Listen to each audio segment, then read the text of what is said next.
महाराज श्री,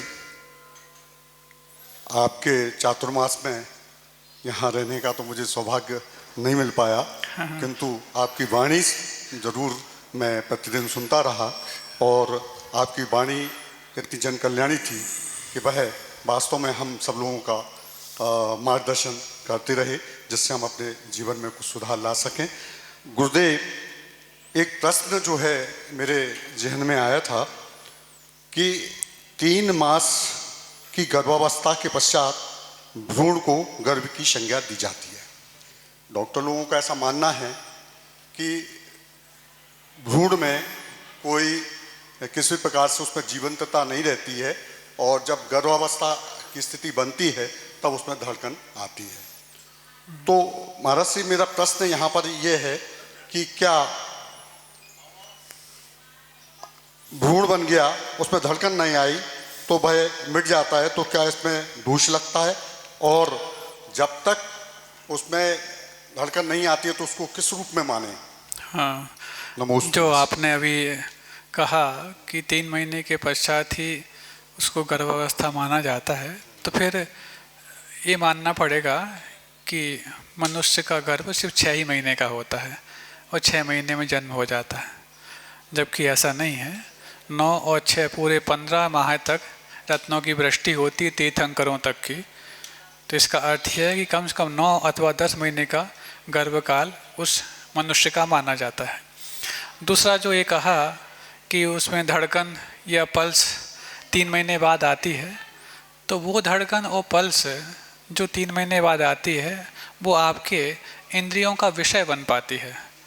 जीवत्व कभी भी आपके इंद्रियों का विषय ना बना है, ना जन्म लेने के बाद बन पाता है। आप कुछ इंस्ट्रूमेंट के माध्यम से उसको पकड़ पाते हैं, इसलिए इंस्ट्रूमेंट के में द्वारा पकड़ में नहीं आ रही, इसलिए उसमें अभी जीवत्व नहीं आया है, और इंस्ट्रूमेंट पकड़ने लग गया इसलिए उसमें जीवत्व आ चुका है। ऐसे तो फिर वेंटिलेटर पर व्यक्ति 6-6 महीने रख दिया जाता है, जबकि उसकी जो जीवत्व है पहले समाप्त हो चुका होता है। इंस्ट्रूमेंट पकड़ना और इंस्ट्रूमेंट के द्वारा पकड़ना, ये मात्र उस जीवत्व की पकड़ की पहचान नहीं हो सकती। और जो इस प्रकार का दलील लेकर के जीवत्व को 3 महीने बाद आता है गर्भ में, ऐसा कहते हैं, उनके लिए सबसे पहले कार्तिकीय अनुप्रेक्षा ग्रंथ का स्वाध्याय कर लेना चाहिए, अथवा और भी कई ग्रंथों में उस गर्भकाल के कितने कितने समय में क्या क्या अवस्थाएं होती हैं उसका वर्णन किया गया है। 10 दिन तक वो कलर के रूप में रहता है, फिर और अन्य गंधले रूप में होता जाता है, 1 महीने में वो इस प्रकार के ऐसा प्रकार का परिवर्तन होता है, 2 महीने में ऐसा परिवर्तन होता है। ऐसे पूरे प्रत्येक 9 महीने और 10 महीने तक उसके अंगोपांगों का विकास किस प्रकार से होता है, ऐसा वर्णन आगम में वर्णित है। और रही बात, जैसे कोई जीव है, ये एक पर्याय से दूसरे पर्याय में पर्याय अंतर हो रहा है, तो अधिकतम वो 3 समय में दूसरे पर्याय को धारण कर लेता है। अब यदि ये कहा जाए कि 3 महीने तक, तो फिर पूछा जाएगा कि 3 महीने तक उस जीव का यदि कहीं और गायब होना रहा तो वो कहाँ किस पर्याय में रहा। दूसरा, जो शुरुआत से ही उस कलिल अवस्था से 3 महीने तक जो विकास हुआ, क्या वो बिना जीवत्व के हुआ? क्या वो मात्र पौद्गलिक परिवर्तन है? क्या वो मात्र केमिकल रिएक्शन मात्र है? ऐसा तो है नहीं। बिना जीव के यदि ऐसा मानोगे तब तो जाकर के फिर जो ये अंडे के बारे में लोग कवायद रखते हैं कि अंडा भी जो अनफर्टाइल एग है वो भी जीवत्व से रहित है, वो भी सिद्ध हो जाएगा। जबकि अनफर्टाइल एग के बारे में भी साइंटिफिकली प्रूव्ड हो चुका है कि अनफर्टाइल एग में भी जीवत्व है, भले उसमें भ्रूण उत्पन्न हो या ना हो। अब अनफर्टाइल एग में तो धड़कन भी नहीं आ पा रही, जब उसमें निकलने के बाद भी जीव नहीं निकलता है तो फिर उसमें धड़कन कहाँ से आएगी? और धड़कन नहीं आई तो उसको आप जीवत्व तो नहीं मानोगे। जबकि ये प्रूव्ड हो चुका है, जो आपका कौन सा मीटर है, नाम हम अभी मिस कर रहे हैं, बता देंगे कभी। उस मीटर से एक तरफ उस तार को लगाया गया वनस्पति के पास, और एक तरफ लगाया बोल्ट नहीं, जिसमें संवेदनाओं को आंका जाता है, जिसमें उसकी कहना चाहिए जीवत्व है कि नहीं, इसको आंका जाता है। नाम हम थोड़ा सा मिस कर रहे हैं, बता देंगे। तो एक तरफ वनस्पति को लगाया गया और दूसरी ओर उस तार से एक एग को लगाया गया, और जब एग फूट गया इस तरफ या फोड़ दिया गया जैसे तरीके से, तो वहाँ पर मीटर रीडिंग देता है कि इस तरफ जो एक तरह से वस्तु है उससे कई गुना संवेदनशील जीव की हत्या दूसरी तरफ हुई है। क्यों? क्योंकि वनस्पति एक इंद्रिय है और अंडा पंचेंद्रिय है। अब किसी ने कहा कि ये फर्टाइल एग था जिसमें से चूजे निकलते हैं, इस कारण से ऐसा बता दिया मीटर ने। फिर एक नया प्रयोग किया गया, एक तरफ अनफर्टाइल एग लगाया गया और दूसरी तरफ फर्टाइल एग लगाया गया और दोनों को वहाँ पर नष्ट किया गया। तो मशीन क्या बोलती है, दोनों तरफ समान संवेदनाओं वाले जीव की हत्या हुई है। अब मशीन जब पकड़ रही है कि फर्टाइल एग में और अनफर्टाइल एग में दोनों में समान जीवत्व है, तो फिर आप समझ सकते हैं कि जो धड़कन और पल्स अनफर्टाइल एग भी पकड़ में कभी आती ही नहीं है, उसमें भी जीवत्व मशीन सिद्ध कर रही है। तो फिर जिस मनुष्य की आप बात कर रहे हैं कि 3 महीने तक उसमें गर्भ नहीं आता है, 3 महीने तक जीव नहीं आता, क्यों? धड़कन नहीं आती। तो फिर इस दृष्टि से तो फिर अब अनफर्टाइल एग को भी आपको जीवत्व रहित मानना पड़ेगा, जबकि मशीन तक सिद्ध कर रही है कि उसमें जीवत्व है।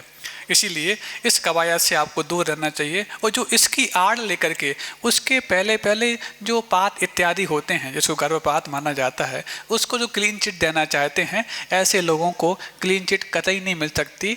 भले ही कानून आपको दे दे, लेकिन आगम आपको बिल्कुल नहीं देगा। कर्मबंध और महान कर्मबंध माना जाएगा और पंचेंद्रिय मनुष्य संगी पंचेंद्रिय की हत्या हुई है, ऐसा आपको मानना पड़ेगा।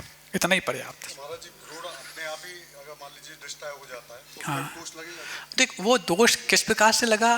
देखो, एक तो होती है इरादतन हत्या और एक होती है गैर इरादतन हत्या। कानून में जब दोनों प्रकार की हत्याओं के अलग अलग दंड हैं, तो यहाँ पर भी हैं। वो एक अलग विषय हो जाता है कि कैसे हुई क्या नहीं हुई, लेकिन उसमें भ्रूण मतलब जीवत्व नहीं है, ऐसा नहीं मान सकते। हाँ, अगले प्रश्न के लिए सुधा चौधरी जी। नमस्ते महाराज जी। महाराज जी, मेरी एक शंका है कि जैसे आयु कर्म शेष है और समाधि की भावना कोई भा रहा है, जैसे हमने ऐसा सुना है 12 वर्ष की समाधि, या यदि उस दौरान आयु कर्म के निषेध पूरे नहीं खिलते हैं तो कैसे मतलब पर्याय का परिणमन होता है? हाँ, पहली बात तो ये जो 12 वर्ष की संलेखना का विचार हर व्यक्ति नहीं कर सकता। जिस व्यक्ति को निमित्त ज्ञान है अथवा निमित्त ज्ञानी अथवा किसी विशेष ज्योतिष इत्यादि के माध्यम से यदि आपने पता लगा लिया है कि फला व्यक्ति की अथवा मेरी स्वयं की इतनी आयु है, तब उस आयु क्रम के आधार पर वो अपने 12 वर्ष का संलेखना काल निर्धारण करता है। हर व्यक्ति जिसको कुछ अपने निमित्त ज्ञान भी नहीं, भविष्य का ज्ञान भी नहीं, वो 12 वर्ष की संलेखना ले हो सकता है उसके बीच में भी चला जाए, हो सकता है 12 वर्ष पूरे क्रॉस कर जाए, उसके बाद ही मरण ना हो। तो ये विधि उनके लिए नहीं है। जो निमित्त ज्ञानियों से अपने जीवन को जान लेते हैं, वही निर्धारित करते हैं कि 12 वर्ष में क्रम क्रम से हमारे अपने लिए इस प्रकार से त्याग करते चले जाना है। एक चीज़। दूसरा जो प्रश्न आपने किया कि आयु कर्म रह गया अथवा आयु कर्म बीच में चला गया, इस कारण से वो शायद कथनचित आत्महत्या की हो जाएगा अथवा हिंसा की हो जाएगा, शायद ऐसी भाव लग रहा है आपके प्रश्न में। तो वहाँ पर ऐसा बिल्कुल नहीं है, क्योंकि जहाँ पर संलेखना की बात आती है, उपसर्गे दुर्भिक्षे जदसि रुजायाम च निप्रतीकारे, उपसर्ग आ गया हो, दुर्भिक्ष यानी अकाल पड़ गया हो, जरसी यानी कि बुढ़ापा आ गया हो, और रुजायाम यानी रोग ऐसा हो गया हो, और वो भी ये चारों चीज़ें कैसी, जिनका कोई प्रतिकार संभव नहीं है। जब प्रतिकार संभव नहीं है तो फिर क्या करेगा? जैसे किसी घर में आग लग जाए तो सबसे पहले वो बहुमूल्य चीज़ों को बचाने का प्रयास करता है और खुद भी बचने का प्रयास करता है। लेकिन जब वो सोच लेता है कि नहीं, ना अब चीज़ें बचने वाली हैं, ना घर जल रहा है वो बचने वाला है, तो वो खुद को बाहर निकाल करके और सारे जलते हुए देखता रहता है। ऐसे ही जब समझ लेता है कि अब ये उपसर्ग, दुर्भिक्ष, बुढ़ापा या रोग इत्यादि जो आ चुके हैं, अब ये इनके माध्यम से हमारे संयम का विनाश होने वाला है, व्रतों का नाश होने वाला है, तो फिर ऐसे में वो ये सोचता है कि नहीं, व्रतों का नाश करने के कारण मैं ना बनूं और मैं अपने शरीर के माध्यम से जो मैंने हो सकता था वो किया। इसके बाद जब शरीर जा ही रहा है तो मैं एक कुशल ड्राइवर की भांति अपने आप को उस गाड़ी से कूद करके बचा लूं, गाड़ी बचे या ना बचे। तो जब गाड़ी जा ही रही है तब उस प्रकार से वो संक्षेप प्रत्याख्यान के माध्यम से भी संलेखना को धारण करता है, और ये किसी प्रकार से कोई हिंसा या आत्महत्या नहीं मानी जाती। ये तो कषायों पर नियंत्रण और विजय करने के पश्चात ही प्राप्त की प्रक्रिया है। और जो आत्महत्या हिंसाएं होती हैं उसमें तो कषाय का पूरा पारावार रहता है, वो उसमें और इसमें काफ़ी अंतर है। तो 12 साल वाला प्रकरण वो भविष्य ज्ञान होने के बाद ही किया जाता है, और अचानक बीच में इस प्रकार से हो जाता है तो फिर उसके लिए शरीर तो जा ही रहा है। उस शरीर को भी जाते वक्त ऐसा नहीं कि शरीर जल्दी चला जाए, ये तो संलेखना व्रत के अतिचार में आता है कि जीवित रहने की इच्छा करना हो, मरण की आकांक्षा करना, मित्रों के प्रति अनुराग और दृढ़ानुबंध हो और निदान हो, ये सारे के सारे उसके अतिचार के अंतर्गत आते हैं। इस दृष्टि से संलेखना प्राप्त करने वाला, तो संलेखना को धारण करने वाला व्यक्ति कहीं भी इस प्रकार के अतिचार तो लगाएगा ही नहीं, और जब अतिचार नहीं लगाएगा तो वो किसी प्रकार से वो आत्महत्या अथवा हिंसा नहीं मानी जाएगी।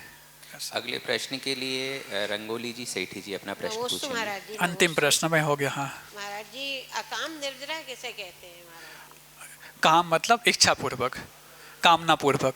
तो जो इच्छा पूर्वक निर्जरा की जाती है उसको सकाम निर्जरा है, और जो परवश होकर हो जाती है उसका नाम अकाम निर्जरा है। ट्रेन से जा रहे हैं, रात्रि भोजन का त्याग है, सुबह भोजन किया था, उम्मीद की थी कि शाम को 5 बजे तक ट्रेन पहुंच जाएगी और हम भोजन कर लेंगे, लेकिन ट्रेन पहुंची रात को 7 बजे।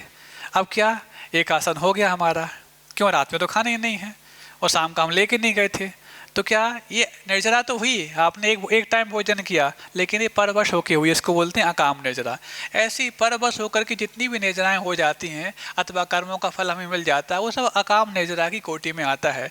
जेल में रह करके व्यक्ति 5 पापों से बचा, एक तरह से हिंसा कर नहीं सकता, हाथ बंधे हैं, झूठ बोल नहीं सकता, क्या किससे बोल रहे हैं, वो फायदा भी क्या झूठ बोलने का, चोरी कर नहीं सकता, सब एक जैसे हैं वहाँ पर, अब ब्रह्म का कोई कारण मौजूद नहीं है और परिग्रह के रूप में 2 वस्त्र हैं, तो क्या वहाँ व्रती बन गया? 5 पापों का एक देश त्याग करने का नाम देश व्रत है, तो क्या सारे के सारे अपराधी देशव्रती माने जाएंगे क्या? जो जेल में अपनी सजा याफ्ता कर रहे हैं नहीं माने जाएंगे, क्यों? वो अकाम निर्जरा चल रही है। जो बुद्धिपूर्वक पापों को त्याग किया जाता है वो सकाम निर्जरा है, और जो अनायास हो जाते हैं वो सब अकाम निर्जरा की कोटि में आते हैं। इतना ही पर्याप्त है, आज समय हो गया। अहिंसा परमो धर्म की।